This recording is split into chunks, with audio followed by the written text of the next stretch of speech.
Everyone, I'm going to open the staff hearing officer meeting of November 29th, 2023. My name is Ellen Kokinda, and first we will start with preliminary matters, any requests for continuances, withdrawals, postponements, or addition of ex-agenda items. I do not have any of those requests. Any announcements and appeals? Just a reminder that on December 14th, we have 225 Equestrian Ave. That is a project that was approved by the staff hearing officer, and that's going to the Planning Commission on appeal. But no other announcements. And then lastly, I'd like to open up public comment for items not on today's agenda. So if you wish to speak on anything other than what's on today's item, then I'm opening up public comment now. And I don't see anyone in the room who wishes to speak, and I didn't receive any written correspondence, so I'm going to go ahead and close public comment. And we can move on to our first item, which is 1304 Punta Gorda Street. I'd like to invite the applicant and staff up. So this is a 5,000 square foot site. It's currently developed with a one-story single-unit residence and detached two-car garage. The project consists of permitting an as-built 98 square foot single-story addition to the existing garage to provide enclosed storage space. The project includes permitting a motorized gate along the South Canada Street frontage and removal of two unpermitted accessory structures. The project will address violations outlined in ENF 2016-00760, and the discretionary applications required at this hearing under the purview of the staff hearing officer is an open yard modification to allow the area of qualifying open yard to be reduced to 800 square feet rather than the required 1,250 square feet. And then just noting that the project qualifies for an exemption under further environmental review under Section 15301, existing facilities of the California Environmental Quality Act. So today we have Ms. Plummer here who is going to be presenting the project, and then I will turn it over to the applicant. Ms. Plummer, whenever you're ready.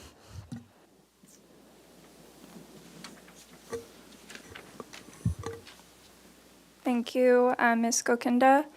I'm Pilar Plummer, Associate Planner with the City of Santa Barbara Planning and Zoning Division, and I'm going to be giving the staff presentation on this project. So as described in the project description, what's before you today is a modification associated with 1304 Punta Gorda. And as you can see on the screen, the property is a corner lot. It's currently developed with an existing single-story, 728 square foot single-unit residence and a detached two-car garage. The project before you is to permit an as-built storage addition, where my mouse is, on off the garage. And I'll just show you on the floor plan what that looks like. So you can see that there were some storage elements added onto the garage, including a half bath.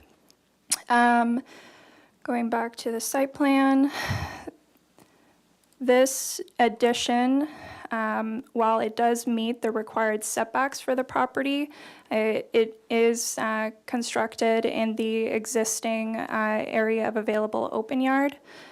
This property is constrained in a few cases. One, because it is a corner lot, so it's subjected to front setbacks, as well as by the lot size. So this lot is 5,000 square feet, which means that the open yard requirement for the project is 1,250 square feet.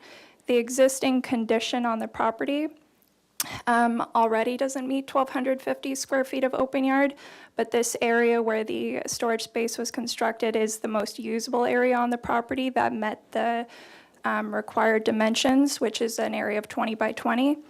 There are two other locations on the property that don't meet the minimum dimensions but do provide open space. So the two areas in mind are this area, which is noted as non-conforming, and that's an area between the garage and residence, and then another area at the front. These two areas, while again don't meet the dimensions required to qualify for open yard, do provide some outdoor living space on the property. And it should be noted that open yard cannot include the front setback or the first 10 feet of any secondary front setback. So that's why this area is shown to only include areas outside the first 10 feet, which is the required setback, as well as the case for on this side where you see the conforming open yard here. So the intention behind the storage space, while it is as-built, and in general we want improvements to be done to a property that conform to the required development standards, was done because there isn't really available storage space on the property. As I already described with the residence, it is a 728 square foot single-story building, and as you can see in the floor plan, it's very modest. There's the entry porch, living room, dining room, kitchen, a little laundry area, stairs to go outside, one full bath, and 2 bedrooms. So there's really not adequate storage space on the property. The existing garage is 2 cars and proposed to remain, and staff was supportive of that. The storage space here, while it does have the half bath is being proposed to be removed as part of the project, so it'll just be storage space as an amenity to the property. And staff did find this supportable, again, primarily because of the site constraints and the lot size, which restricts the development potential of the lot. While the open yard area that is currently conforming is going to be reduced slightly to accommodate this storage area, I do think it's worth noting that, while the open yard requirement is 1,250 square feet for this property, the cutoff of 5,000 square feet, if the property was less than 5,000 square feet of net lot area, the requirement would have only been 800 square feet, and this project would have complied with the required open yard. So it's really on the cuff of what the requirement is. Also involved with the project, there were these 2 as-built storage structures. You can see those are going to be removed with the project. And I also want to note that there is hardscaping that was done without a permit. So as part of the project as well, the applicant is going to be installing these barriers so that this area will be used for required open yard only, not for parking. So that way the only parking available is in the existing 2-car garage. And as you noted in the project description, they're also proposing to permit a gate. So that concludes staff's presentation. If you have any questions, I'll be here, and with that, I'll turn it over to the applicant for his presentation. Okay, thank you, Ms. Plummer. And if you wouldn't mind introducing yourself for the record, please. Thank you. I'm Jose Luis Esparza. I'm the architect. And thank you, Pilar. That was a very full presentation. What I will add is that we did check with transportation, Michelle Bedard of Transportation regarding the gate. So we've done the request to permit this motorized gate, which is also as part of it, it'll be reduced to 42 inches maximum. And I really don't have much to add. Pilar's presentation was very complete.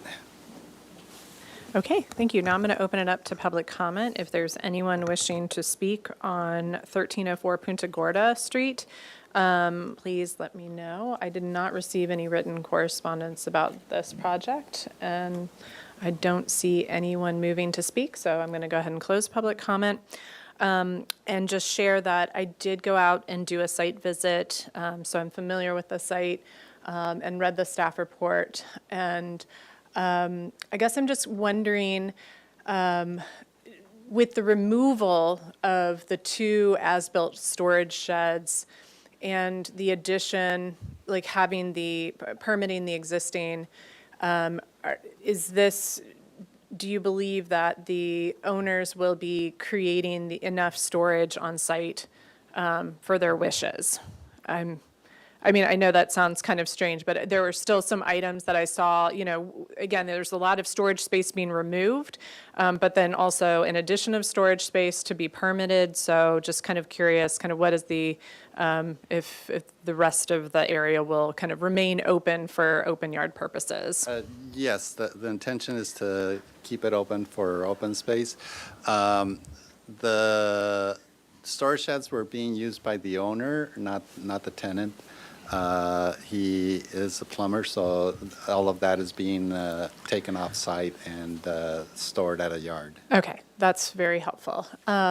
Okay, so, I mean, this is a fairly straightforward project. When I went out on site and looked at it, my first reaction to it, that there's a significant amount of paving, but I also recognize that, that it would be a lot of work to kind of, to remove that, and I appreciate adding the barrier between the driveway, again, to kind of preserve that area for open yard. So I can just say that I agree with staff's assessment and can support this open yard modification. You've got a really highly constrained lot because it's, you've got a corner lot with 2 front setbacks. As Ms. Plummer mentioned, this project is, it's right on the cusp of that being a smaller lot that would only be required for that 800 square feet of open yard. But again, you're right at the number that it kind of kicks it up into the 1250.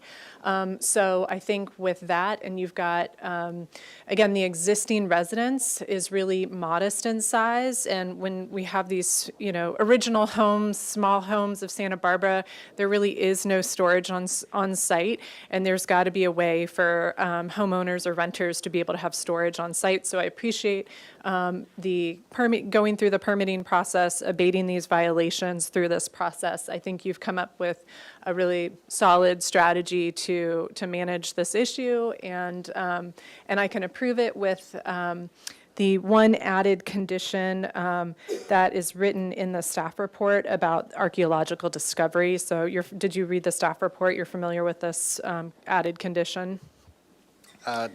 Can you? Yeah, it's the subject to the condition that the following language alerting to the possibility of archaeological discovery during ground disturbance be printed on building permit plans prior to permit issuance. So basically, it's ensuring that if you uncover any kind of if there's any kind of ground disturbance and you come across anything archaeological relevance, that you would need to kind of stop development right away, call the, there's whole, it's listed, I don't necessarily want to read the entire thing, Yes. but it's a standard condition for archaeological resources. Yes. So, We agree to that. yeah, perfect. Okay, so again, my decision, I think you've got, I again, appreciate just wrapping this up, getting through the abatement process, want you to be able to go on to your building permit application, and hopefully can kind of get this cleared up for the owners and the renters on site. And just to let you know, my action is appealable. So if anyone wishes to appeal, they must do so in the next 10 calendar days, or any member of the Planning Commission could suspend my decision within that same 10 calendar day time period. But no, thank you so much, and I wish you luck. Thank you. Great. Thank you, Pilar. Okay, so we're going to move on to item number 2, 1201 Del Oro Avenue. This is a 6,098 square foot parcel developed with a 2-story, actually, Ms. Goog, do you mind switching back over? And I put the plans on the desktop, or the file. Okay. Sorry, let me start over. This is a 6,098 square foot parcel. It's developed with a 2-story, 2,119 square foot residence with a 670 square foot basement and a 451 square foot attached garage for 2 cars in tandem configuration. The proposed project is a request to allow as-built heat pumps to encroach 19.5 inches into the required 6-foot interior setback.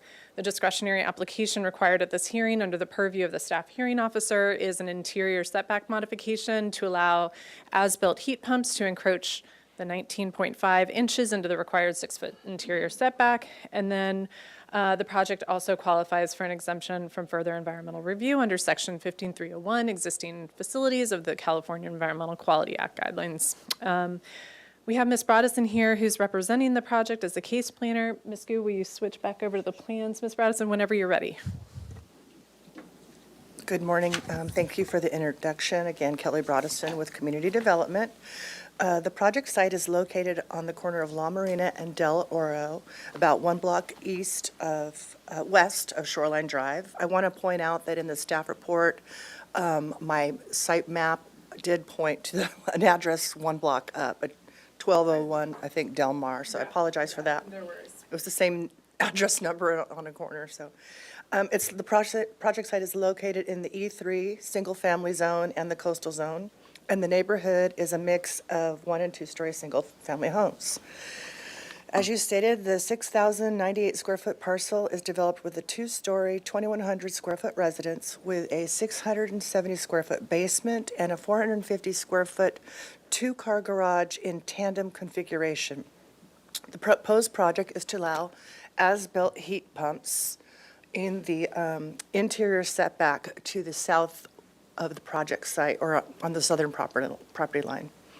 The required application is to, the applicant is requesting an interior setback mod to allow those heat pumps to encroach into the setback.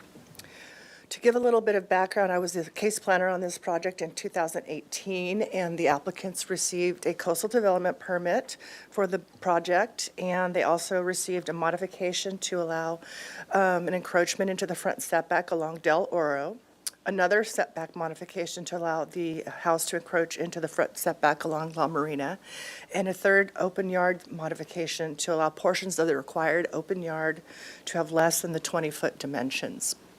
It's very similar in ways to the previous project. It's on a corner lot with 2 front setbacks, and it doesn't meet the qualifying area doesn't necessarily meet the minimum dimensions you would see on a generally basic lot in a tract home area.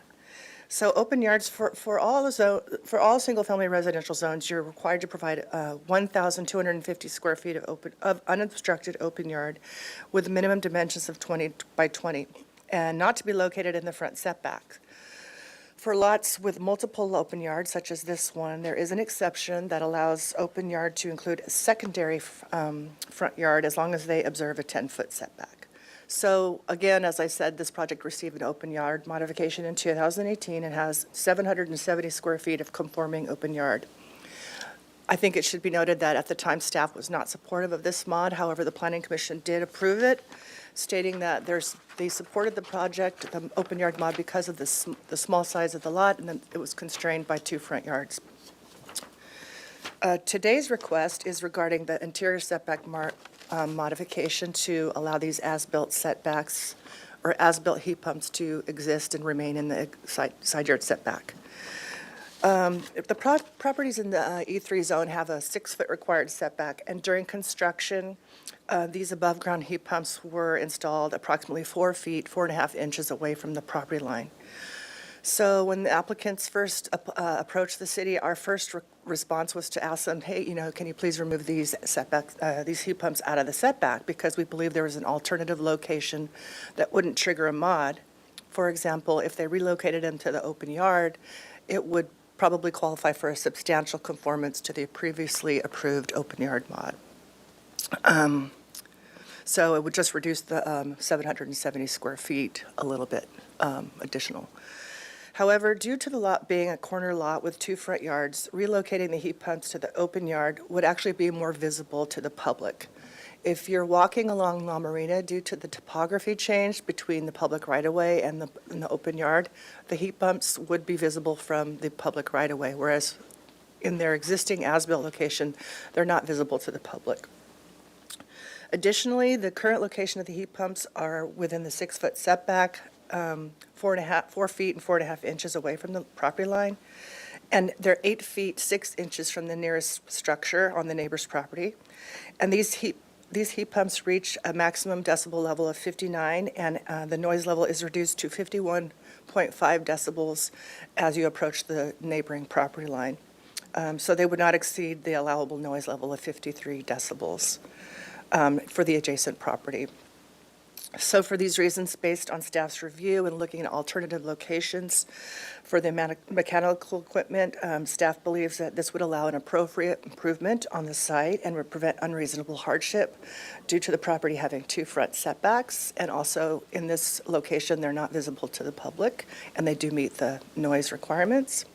And with the approval of the modification, the project would meet the requirements of the E3 single-family residential zone. So staff recommends that the staff hearing officer approve the project and making the findings in the staff report. That concludes my presentation. I'm here for further questions, and the applicant can make a presentation now also. Thank you, Ms. Broadison. And if you all wouldn't mind, if you could introduce yourselves, turn your mics on. There's a little button. It's more for our recording to pick up your voices. Just introduce yourself, and I'm going to, there's a little button that says push right in the middle. There you go. Green light goes on.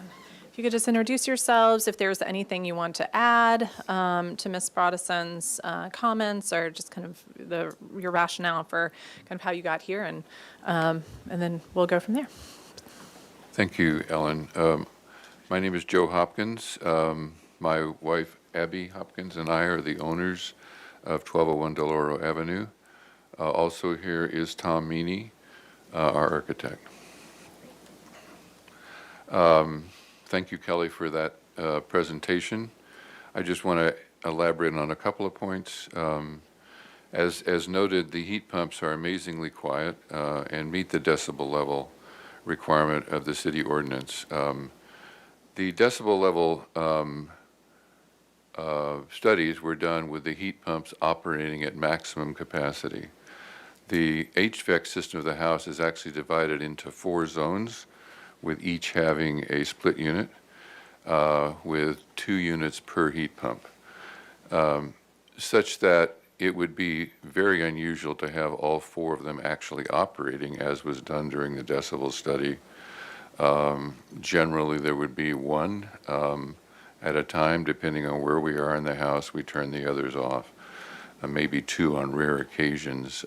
So in the actual experience, while even though the maximum levels are acceptable from an ordinance, the actual experience would be that they're even quieter because they're not all going at maximum push at that point. I must say that I've on occasion walked down that side yard and not noticed that a pump was running until the breeze of the fan alerted me that it's going. So they really are quite quiet. Would note that they're opposite actually the driveway and the front garage of the neighbor. So it's not actually a living space that might be impacted over there. Tom pointed out that the new house actually already sits a foot further from the property line than the old house. So this location is very respectful of the neighbors. Locating, as Kelly said, locating the heat pumps in the backyard exposes them to visibility of to the public, of people walking along La Marina.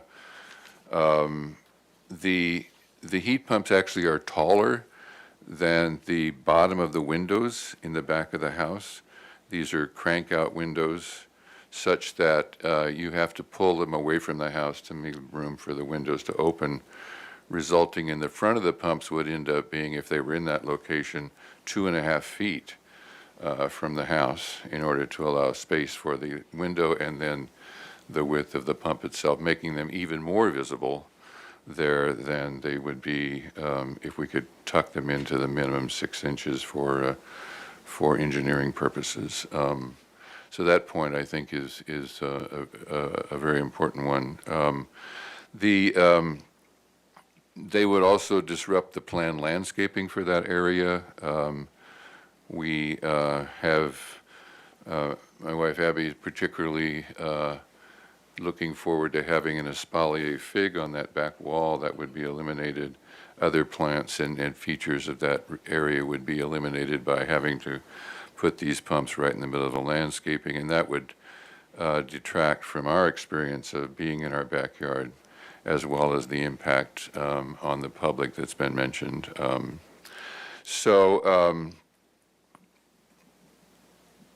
These are reasons why we think that this is the current location is the best one, and really much more workable than anything else. It's the right thing in every way.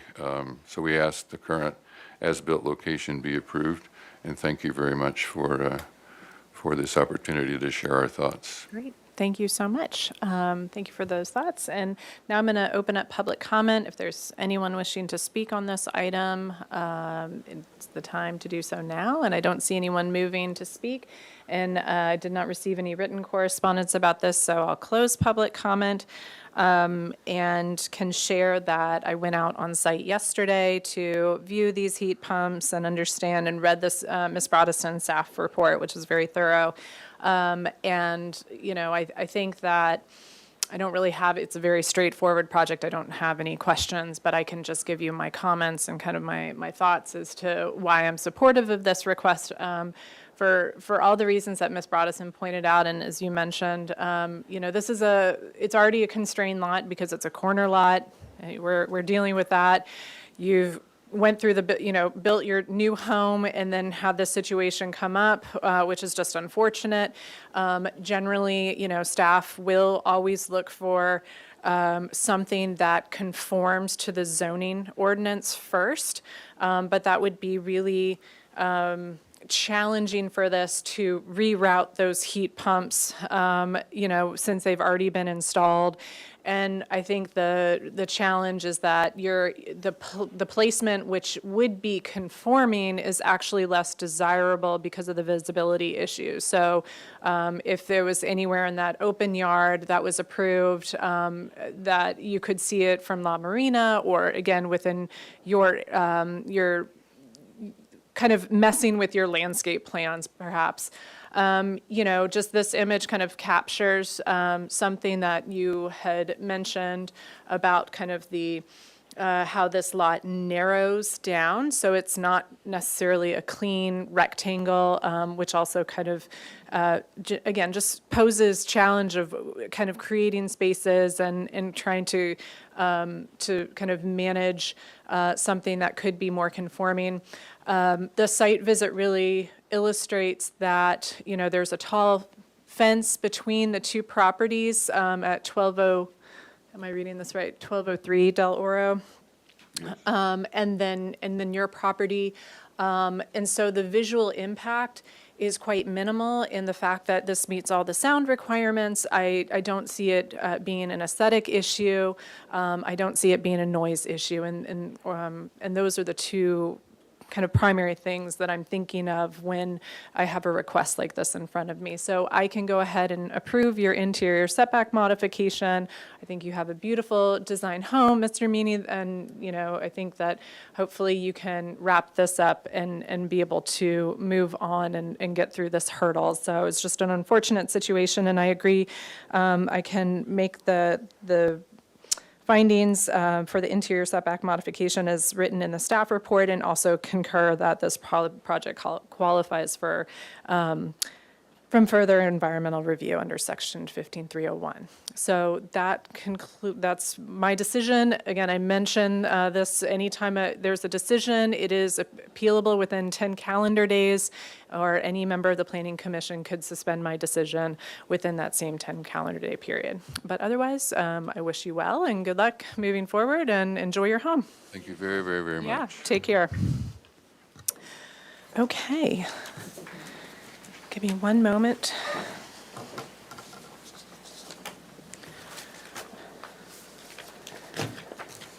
All right, we are going to move on to item C.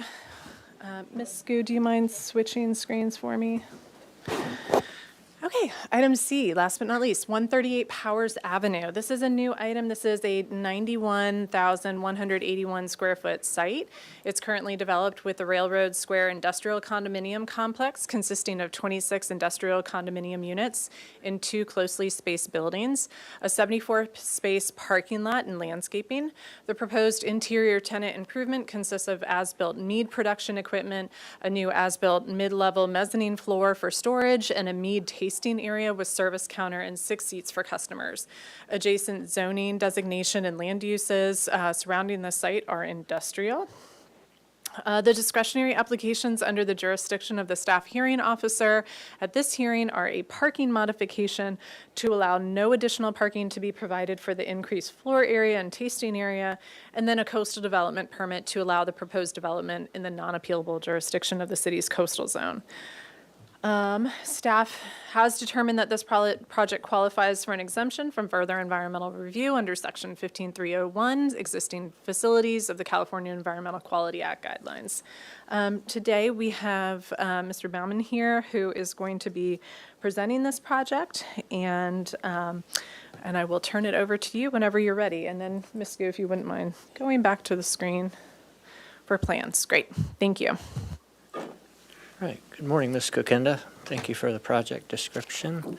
This is an aerial view to give you an idea of where the project is. This long building complex, it's technically 2 buildings, but it looks like one long industrial building with building frontages on both sides, Powers Avenue and Quarantina Street. And there's a little icon indicating where the subject condominium unit is.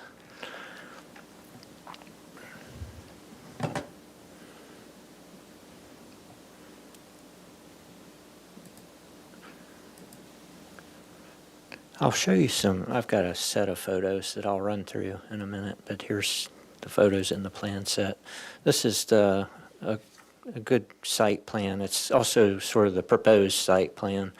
Here you can see that the long building, and here's the subject condominium unit. I should mention Railroad Square is, if not unique, it's very rare in the city, whereas it's a industrial condominium complex with each of the units in the buildings individually owned. And what's even stranger from what we're used to in evaluating parking and what we do in planning and zoning is the parking spaces in this parking lot are assigned to condominium units. So that complicated our review of this request. I should back up a bit. The request is to add a tasting room inside the subject unit as a mead tasting manufacturing operation. Mead is an alcoholic beverage made from fermented honey. So that equipment has been installed in this unit, and the applicant came to staff to propose to add a tasting room in the front of the unit. So that's when we started looking at this, and we discovered when we started looking at that proposal that all the manufacturing equipment and a mezzanine level in there were not permitted. So that would be part of the project to permit all the improvements that are in the condo unit. So this shows the lay of the land with the unit, and these 2 blue spaces are the 2 parking spaces assigned to this condominium. And the proposal in this, as we've written up the staff report, 1 space would be transferred from the owner of 150 Powers Avenue. The CC&Rs for the Railroad Square complex allow that kind of transfer of ownership of parking spaces. So the proposal included that, but I understand from Mr. Corrigan that owner would like to have that space back. Correct. So I was looking at that this morning to see if that would affect things. I think the proposal without this transferred parking space still meets the parking demand, but we'll get into that. And then the proposal is to use their visitor spaces scattered throughout. So these 3 are proposed to be used for the tasting room. So the tasting room is proposed to be open in the evenings. Could you say that which three are supposed to do? These hatched with the blue The hatching, hatched. these are existing visitor spaces, but these are the ones that they've identified would be used for the tasting room, just for their obvious proximity to the unit.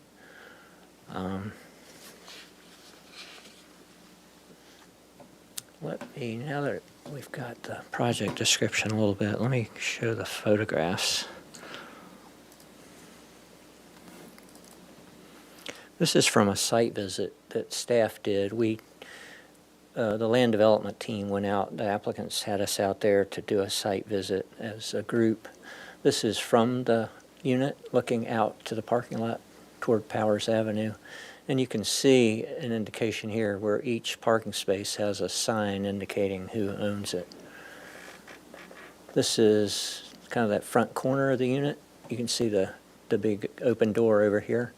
This is the tasting room, the counter, etc. So there's 5 stools here and then an accessible counter. So that adds up to 6 seats in terms of the parking requirement.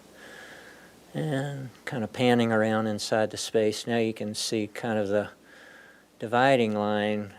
I can show you on the floor plan. Staff worked quite a bit in demarcating what is tasting room floor area and what is manufacturing floor area because they have different parking requirements. So we spent a lot of time with that. So this is the manufacturing area. These are some of the storage tanks, fermentation tanks. This is kind of swinging on around to your left, kind of the back left corner of the ground floor. You see more of the manufacturing area. And now we can see that constructed mezzanine level. It's all pretty heavy galvanized steel.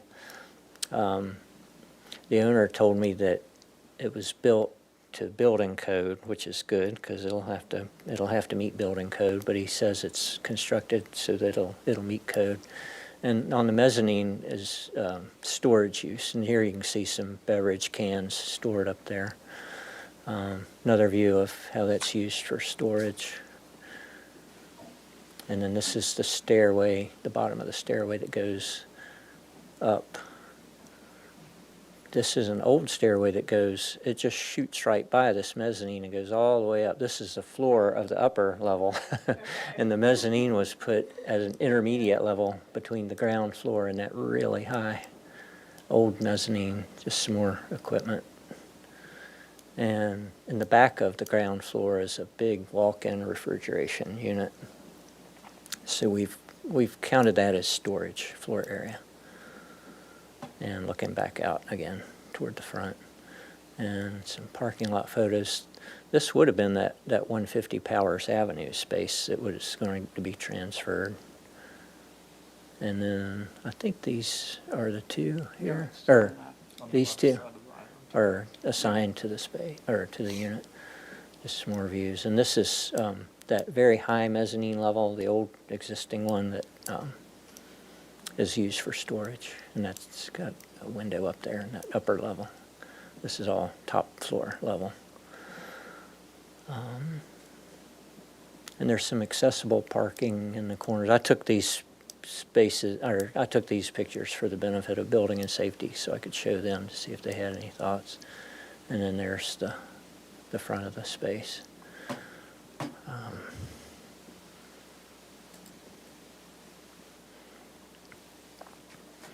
So here are the floor plans. On the left is the mezzanine floor plan. The pink area is that mezzanine level above the ground floor. And then to the right is the proposed floor plan. And this is the one I was mentioning, how we had to decide what was appropriate to be considered tasting room versus manufacturing floor area. And I should note that zoning staff typically, for different uses that have different parking requirements like this, our zoning staff typically requires that either this tasting room use be walled off, or they insist that the whole floor level be counted as tasting room floor area. But we in development review, I worked with my supervisor on that, and we thought that making them build a wall there it would kind of spoil the intent of the project, where you're you're going in there to visit the facility and do the tasting, and you get to see the operation and all that. So we didn't insist that it be walled off when we did our parking analysis and parking requirement calculation. This is a section to give you some idea. I showed you pictures of that stair, but this kind of shows how that goes way up to this upper level, and then this was built in between. I think I'd like to run through the staff report here now.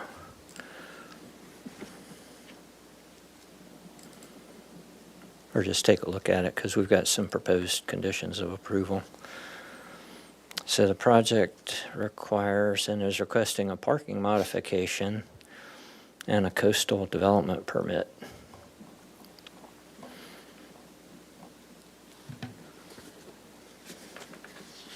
Let's see. I went through the background. Oh, a noteworthy thing that the project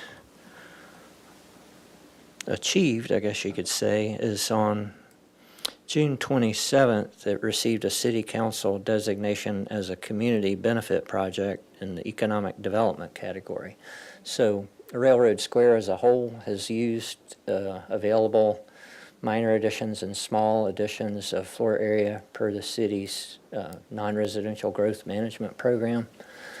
So this project, it either had to obtain a transfer of development rights to get the allocation of floor area for that mezzanine, or request being designated as an economic development project. And noteworthy about that is this is the first one in the city that's been designated under that category. So we took that to city council. That was suggested by our community development director. And so that was the way they got the floor area for the project.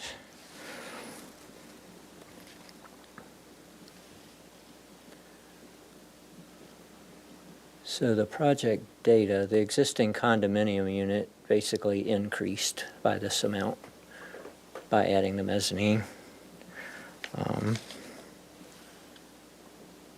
And on the ground floor, these, like I was describing, where we divided between mead tasting and manufacturing, where we drew that line resulted in these floor area figures.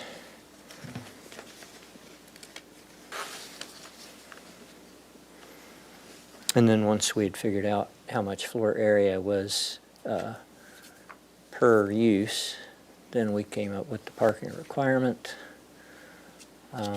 So the existing pre-project with no mezzanine, et cetera, and for the use, it was a warehouse use. That was 3 parking spaces, and then the proposed project, adding the mezzanine floor area and changing the uses, as we've shown, resulted in a parking requirement of 5 spaces.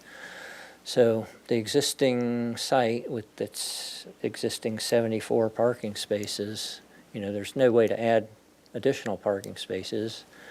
And this project increased the parking requirement by 2 spaces. So that results in us being here requesting a parking modification.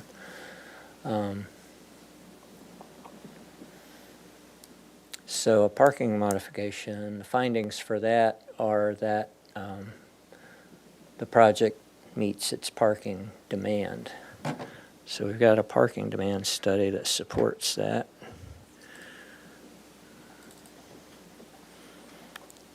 So this was prepared by Associated Transportation Engineers. That they're reiterating the city's ordinance parking requirements. So what they did was a parking lot survey, and they only looked at that eastern side of the building. The 2 sides of the building and the parking lots, they kind of function independently. You come off the street into them. You can't drive from one parking lot to the other without exiting the property and then coming back into the other parking lot. So they analyzed the parking lot on the east side for the project. And they found that it was the parking lot was 35% occupied after 5 p.m. when the tasting room would be open. And then they did their parking demand estimates based on their traffic generation, parking generation figures or rates.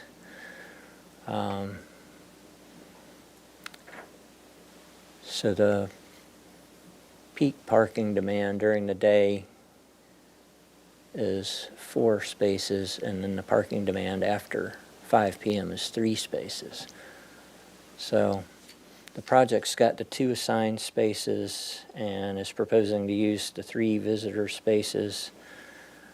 So now I'm talking about without that proposed, like the staff report says, they would be transferring a space from 150 Powers Avenue. So without that, they still have their 2 assigned spaces and using the 3 visitor spaces, so they would have the 5 spaces instead of 6, as it says here. Parking provided after 5 p.m. would be 5, and the parking demand is 3. So staff, I mean, it's cutting it a little closer, but staff, I think we can still support the requested parking modification based on that difference. And I'll go back to the staff report. So it was a good, I guess, segue to do all that discussing of the parking before the coastal development permit, because like I mentioned in the staff report, our coastal land use plan has literally hundreds of policies on a huge range of topics, tsunamis and all that kind of stuff. But for these, particularly these commercial projects that are proposing tenant changes and tenant improvements, it always comes down to the policies involving coastal public access, and that comes down to parking. So because the project has shown that it can meet its demand for parking, then we can also say it's consistent with the most relevant coastal land use plan policy, 3.1-29, that either a project meets its zoning ordinance parking requirement. If you meet your ordinance parking requirement, we call it done. You meet this policy. But if you don't, then it talks about, let's see, a project-specific evaluation of parking demand shows that the reduced parking will provide for the anticipated parking demand generated by the development. So, given that the parking demand study shows that, staff could find it consistent with this policy. And then sometimes these commercial tenant improvements involve exterior changes, and this one really doesn't. But there is also a policy pertaining to scenic resources in the coastal zone about signs. So We're happy and more than willing to remove that sound. So we didn't feel like it would be appropriate for staff to ignore the presence of this sign, given that everybody else is supposed to get their signs permitted. Plus, we have this coastal policy regarding signs should be permitted. So we've proposed a condition of approval. Here's the sign we're talking about, this big wall sign. And some of the other photos, and you may have noticed at the site that there's directory signs. So the Owners Association might want to consider whether they would want to allow this to be permitted, because it doesn't look consistent with their, we didn't find that there's a city-approved sign program for the property, but it looks like there is one. I'll go back to the staff report. It's pretty easy to take down, isn't it?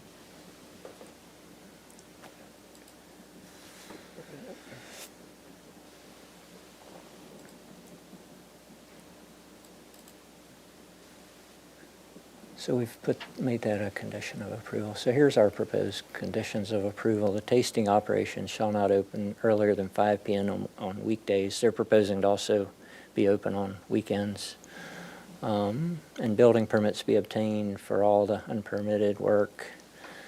And then sometimes we would immediately say, we would have a condition of approval that says, remove the sign or get it permitted. This is a little slight difference from that, and I conferred with zoning staff and enforcement staff that we would just say it will be sent to enforcement, and then it'll get into the enforcement queue to be addressed along with all the other enforcement cases. I think that does it for my staff presentation. The applicants are here.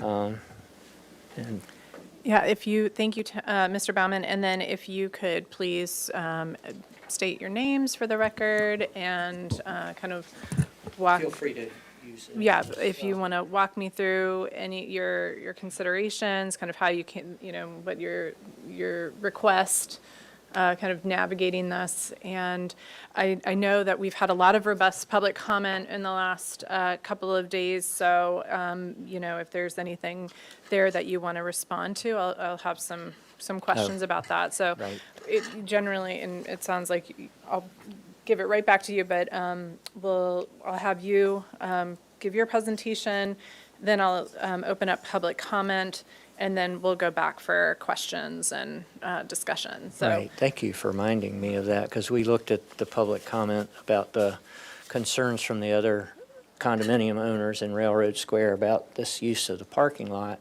and we hadn't previously required the owners to sign off on the planning application.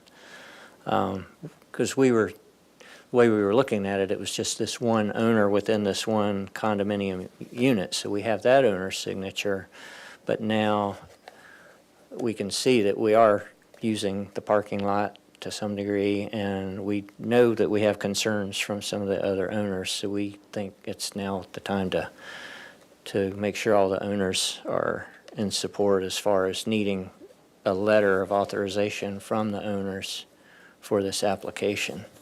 And you and I had talked about maybe a postponement today until we get that, but I guess we can talk about that in this hearing. I think that was what we were leaning toward, that we probably need to have written Railroad Square Owners Association approval of this before you should take an action on it.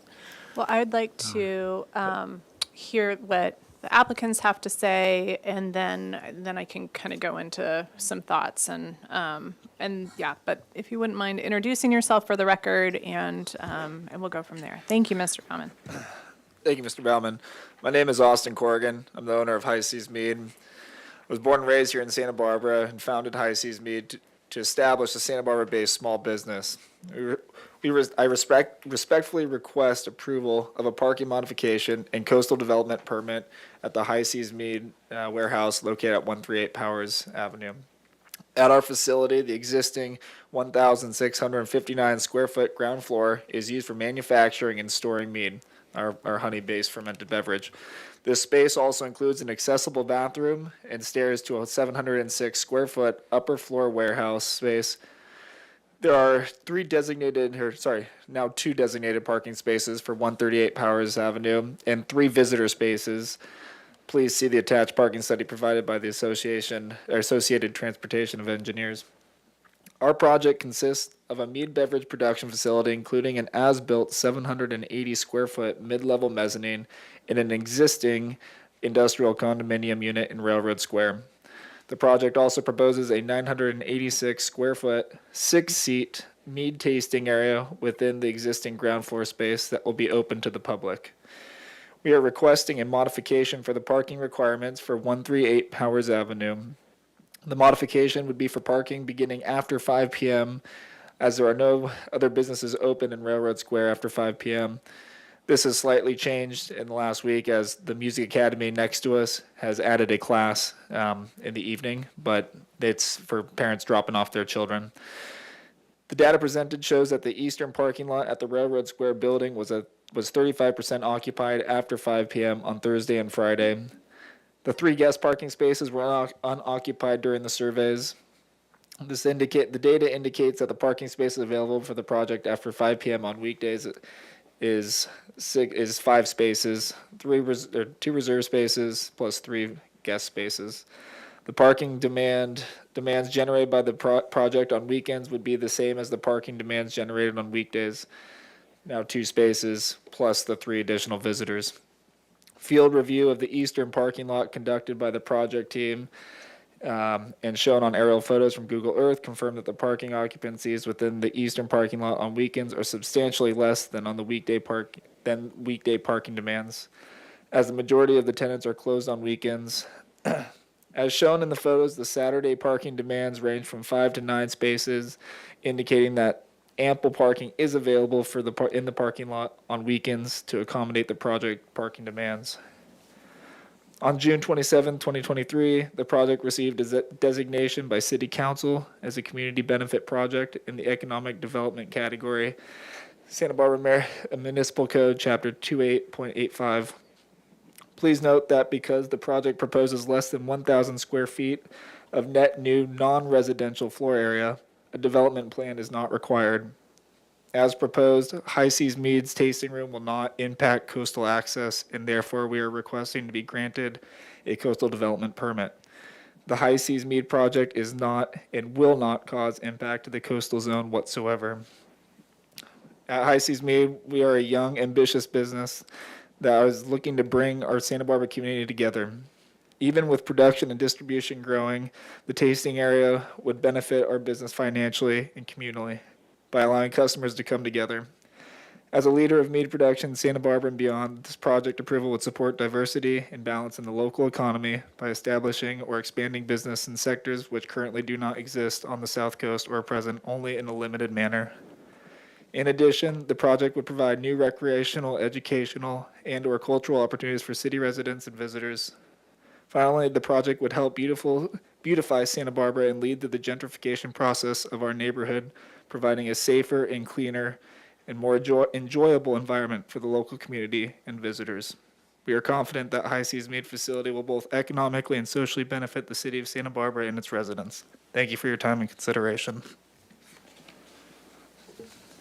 Okay, that concludes your presentation. Thank you. And I'm going to go ahead and open it up to public comment, and I do not see anyone in the audience who wishes to speak, and we no longer have Zoom public comment, but I do want to acknowledge for the record that I received and read through written correspondence from Patty Barthels Gutshaw, Michael Corrigan, Brian Diagnan, Laura L. Seal, Brandon Johnson, Drew Cuddy, William Neal, Kaylee McMaster, Robert Hope.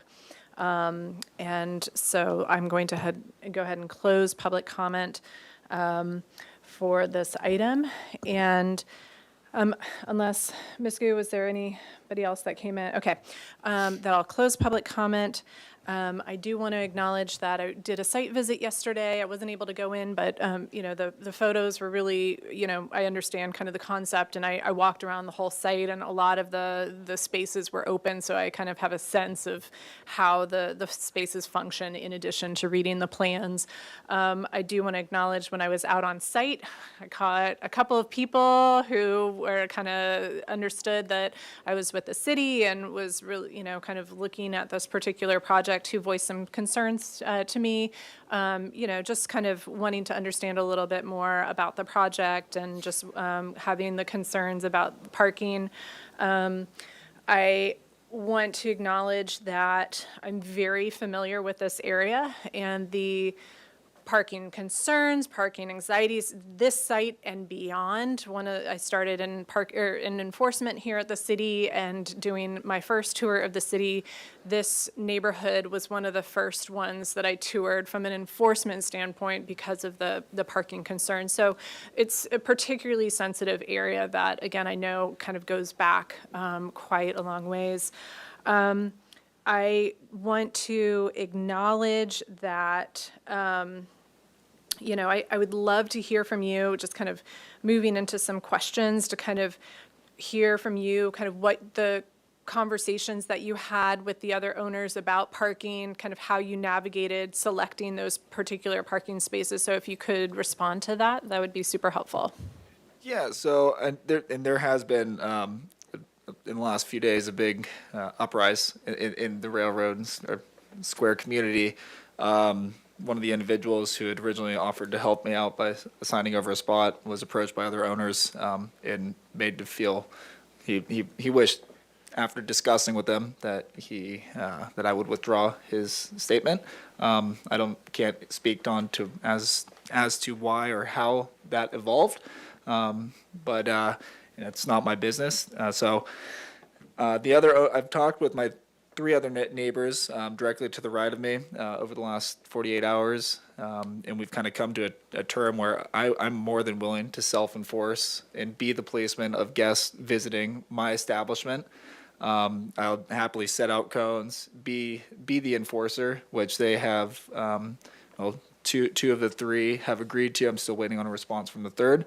But once I get that response, I should be able to achieve the written letter from the HOA stating their support.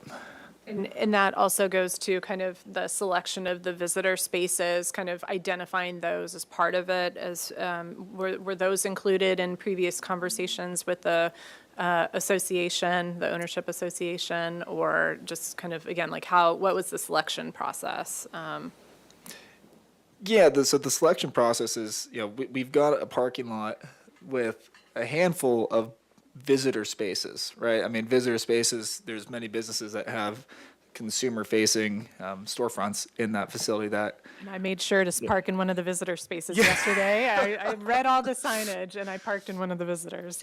So yes, I know it's heavily signed. Yeah, so heavily signed, and there is amongst other businesses, specifically a mechanic that is 2 doors down from me. They have verbal agreements with neighbors that don't use their spots to basically stockpile cars, and which seems it should be pretty even across the board. Visitor spots are for visitors to Railroad Square, and that our response to opening that up is that in the evening hours those spots are not being used, and so that's why we're adding in the visitors parking into our equation here. The visitor parking has. Sorry, I'm sorry. turning your mic on. And Mr. Mamet, did you want to pop on? Go ahead. I'm Barbara Wheeler. The visitor spots have no time limit, like it's not 2-hour visiting spots, and they are open for all of Railroad Square's use. Yeah. They are done. They are done. No, not on the sign.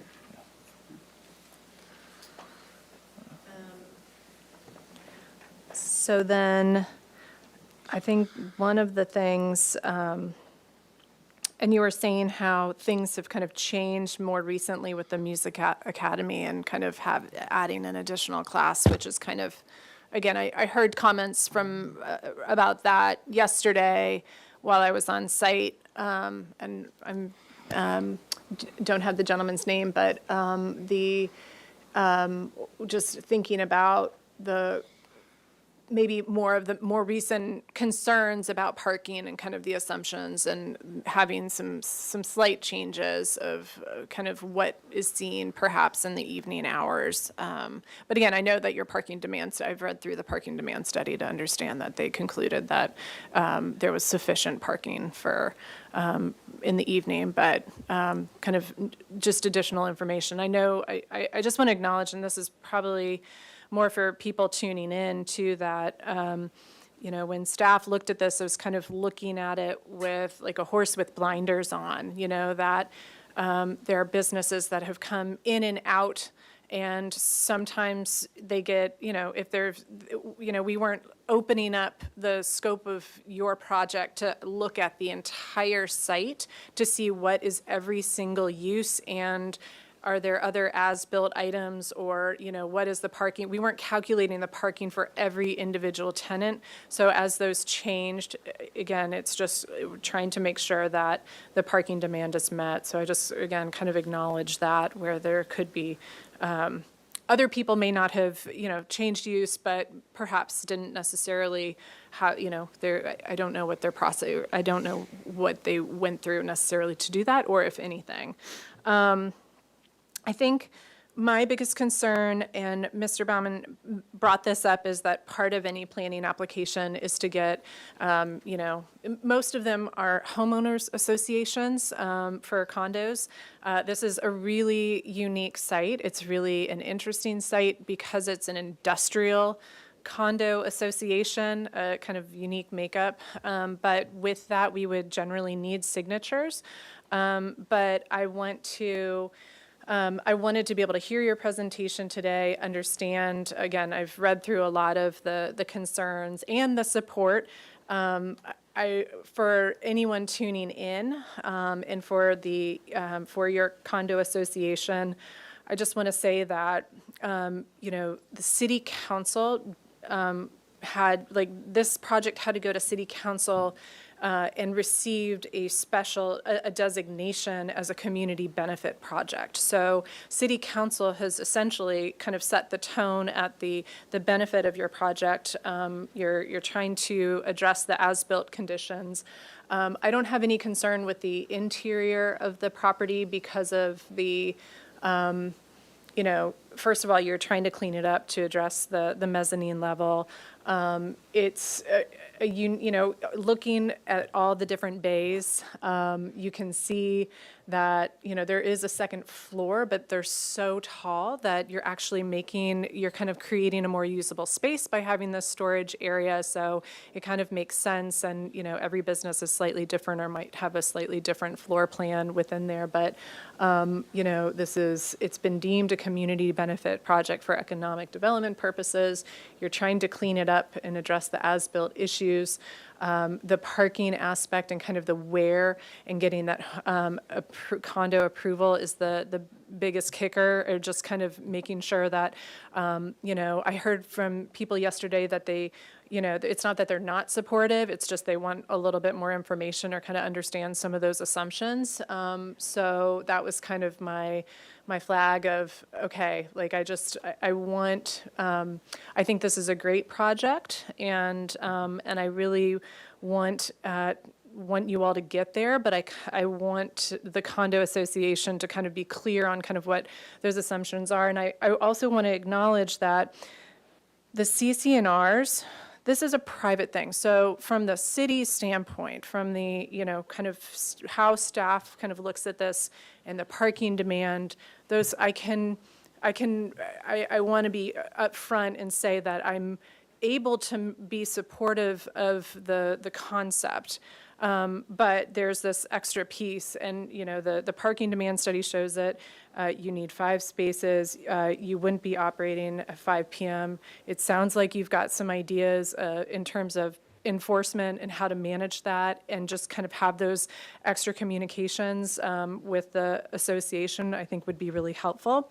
Again, my message to the association, and when I spoke to some people yesterday on site, I asked about kind of how often do you all meet? And, I know that the next meeting is technically quarterly, that it's scheduled in January, but it was mentioned, at least to me personally, that there could be kind of an emergency meeting to try to get this resolved as quickly as possible, because I know that you all have been waiting for this.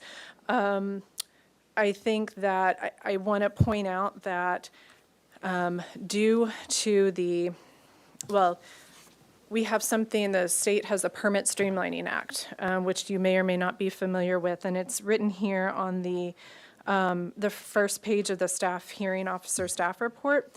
So this application was deemed complete on October 15th. We have a certain time period where you are obligated, or it's this date of action required, December 14th, 2023. I have to make a decision on your project by that date. And the Permit Streamlining Act protects you so that your project doesn't just go on forever without ever getting any kind of decision made. So the December 14th is, it's coming up quickly. I'd like to get, my request is I'd like to continue this project to a date certain of December 13th, because that's the last staff hearing officer meeting of the year and before this particular decision deadline. And I'd like to try to see what you can do, again, asking the support of your homeowners, or the Industrial Condo Association, to be able to understand your project and figure out how to, find those, identify those parking spaces and a management strategy that, that would be suitable. And so that there's kind of clarity on that. And again, it kind of reduces that anxiety. There's kind of a clear structure and that you can get that sign off from them. So that's kind of the thing that I'm looking for. And again, this is more of a message to your neighbors, and that this is a really great project. I think that the type of tasting area is modest in size. It's again, City Council has already deemed this an economic benefit or a community benefit. And, again, it just really highlights the kind of unique quality of Railroad Square. And, it's such really a great location for it still kind of meets the intent of the industrial aspect and kind of zoning and kind of what we're trying to preserve in Santa Barbara and kind of celebrate it a little bit. So, so that's kind of, that's my general kind of, my motion for today will be to continue it to the date certain of December 13th and trying to get that that association sign off and kind of get through the kind of questions and anxiety and kind of the designation. And if there, and I'd like to also see by the 13th, hopefully to have plans modified, if there are any changes to where those designated parking spots will be, that's updated and that the staff report is updated as well, which is fairly standard. But again, I think this is a great project. I'd like to see you move forward. I just want to make sure that your neighbors are kind of clear and that there's some kind of collective understanding and support for this. And I recognize maybe not everybody will be supportive, but just knowing that this is a little bit more sensitive. But I hope that's helpful guidance to you, and we can, if there's other stuff that comes up in between then or challenges, we will have to address those at the time. But until then, Mr. Baumann, did you want to say anything else? I just had one more thought about this working with the other owners, and it might be a question to them, or they're recognizing and acknowledging that this proposed use of these visitor spaces is not a concern of the owners. You know what I mean? Maybe that's just, this project's allowed to use those visitor spaces without any special approval or anything from the HOA, but it's some indication that they recognize that would be nice if that's the case.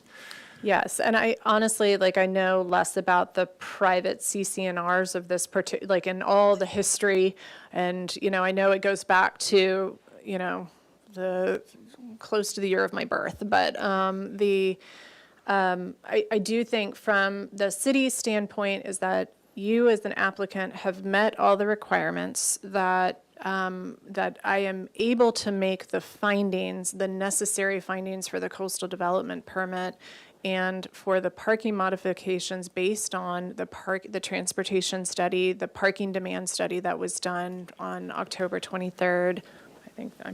I think I'm saying the right date. If I remember, it's burned. I think I burned it into my brain. But the attached parking demand study, and so really it's just trying to kind of get everybody on board, or get the majority of people on board to kind of have clarity of what this is. And so again, I'm trying to make that a message and trying to figure out a way to create a pathway so that there's support, knowing that again, I can make the findings based on just how it meets our code and how it meets the intention of the policies. So I hope that's helpful. Yes, ma'am. And two last things I have is regarding the sign. We're more than willing to bring that down temporarily until we get it permitted or get an adequate permit for it. And lastly, I don't know if it's possible. I would like to request if to seek approval for the coastal development permit while still obtaining the parking modification, the written support from the HOA to get approval for the parking modification. I think I'd rather just continue it the 2 weeks and can address that at the time, on the 13th. That would Yes, be my ma'am. Thank you. preference. And, but with the signage, I would say that if there's, I support staff's, the condition, just, verbally, I can support the condition about it just going into enforcement, so that doesn't necessarily require you to take it down, but it does mean that, again, you'll have to work with your association, and that could come later, so I don't think it's, to me, that's less of a concern, but it is something that, just we want all signage to be permitted and kind of reviewed, and again, that kind of, there's a process for that as well. So I'm, I feel like it's not necessary to take it down, and that staff has kind of come up with a creative approach to do that, to kind of keep it up, but still recognize that you've got to address it. Okay, so again, motion is to continue to a date certain of December 13th, staff hearing officer meeting, and with all of my comments, and then, yes, I really want to say, wish you luck in looking for the association to try to figure out a way to get, to kind of get you through this. So thank you so much, appreciate it. Thank you. And this meeting is, this is the last item. This meeting is adjourned. Thank you.